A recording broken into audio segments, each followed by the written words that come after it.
Olá, queridos irmãos, amadas irmãs. A paz do Senhor de Jesus esteja sempre com todos vocês.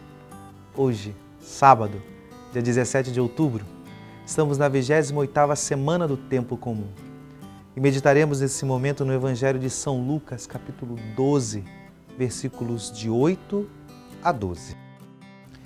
Naquele tempo, disse Jesus aos seus discípulos: todo aquele que der testemunho de mim diante dos homens, o Filho do Homem também dará testemunho dele diante dos anjos de Deus. Mas aquele que me renegar diante dos homens será negado diante dos anjos de Deus. Todo aquele que disser alguma coisa contra o Filho do Homem será perdoado.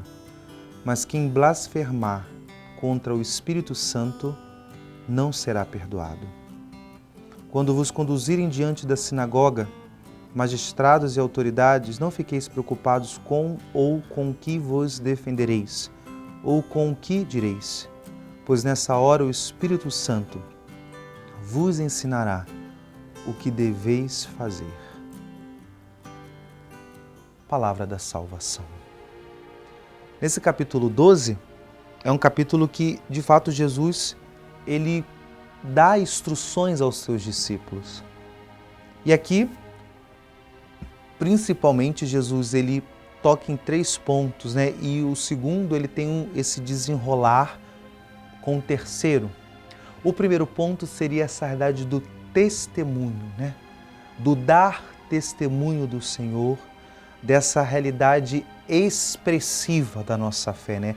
Dessa expressão. E Jesus coloca mesmo nessa dinâmica, né? de causa e efeito, né? De que o nosso testemunho com Deus, ele também será respondido por Deus de dar testemunho de nós, né? E isso principalmente na realidade do juízo particular, né? De esse comprometimento. Podemos entender esse ponto, né? Desse compromisso de fé. A fé não é somente crer que Deus possa realizar coisas impossíveis, isso também, mas a fé é um comprometimento numa relação, né? Desse testemunho. É quase que, fazendo uma analogia, né, de quando o esposo ele é casado com a mulher e ele testemunha esse estado de vida, aonde quer que ele esteja, ele é um homem casado. Ele não esconde que ele vive uma realidade de relação com outra pessoa, de um compromisso.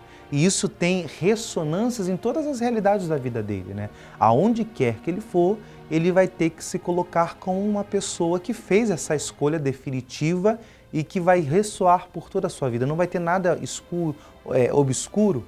Assim também essa questão do testemunho cristão, né? Se eu sou cristão na igreja, na família, no trabalho, na academia, no meu momento de lazer, em todos os momentos, né, na faculdade, dentro da sala de aula, enfim, eu vou, de uma certa forma, não titubear em apresentar essa faceta, essa realidade que é a minha identidade. Eu não vou negar isso. Então, esse testemunho, essa realidade de compromisso. Depois, Jesus vai falar de uma realidade, né, do perdão e aqui do pecado, talvez que não tenha perdão, contra o Espírito Santo. É interessante nós entendermos esse ponto de que o que é o pecado contra o Espírito Santo? Mais do que uma realidade que se faz, aqui está ligado a uma realidade espiritual de assentimento de compreensão de fé. Se nós pegarmos o Catecismo da Igreja Católica, nós vamos entender que o Espírito Santo é um Deus que é multiforme, né? A pessoa da Trindade, que ele, na verdade, ele é identificado não de uma forma rígida, né? De uma forma estagnada, mas ele é, a principal definição do Espírito é um Deus movente. É um Deus que age, é um Deus movedor, um Deus que, né, ele é reconhecido pela sua ação. Por isso que o Espírito Santo é água que lava, é vento, é fogo, né? Ele é pomba que voa, né? É o dedo de Deus, né? São várias realidades que sempre manifestam a sua ação. E qual é o pecado contra o Espírito Santo? É não crer na sua ação. É não crer na sua atuação. É não crer nessa realidade de salvação que o Espírito Santo, de fato, ele concretiza, né? Ele realiza, né? O Pai, o Filho no Espírito manifesta, expressa essa realidade de salvação de Deus. Logo, por que não tem perdão? Porque o perdão de Deus é a sua ação, né? A misericórdia de Deus é um Deus atuante na ação. Então, não tem perdão porque a pessoa se fecha esse perdão. Se você peca contra o Espírito, o pecado contra o Espírito é se fechar a essa ação de Deus. E por isso que esse segundo ponto ele se desenrola no terceiro, de que Jesus já fala dessas realidades de conflito, de mal-estar na sociedade, de perseguição, e que se de fato se testemunha, né, se compromete com Deus, se crer que Deus, o Deus Espírito, né, ele é um Deus movente, não há o que temer. A confiança em Deus que nesses momentos de dor, de sofrimento, o socorro de Deus não vai faltar.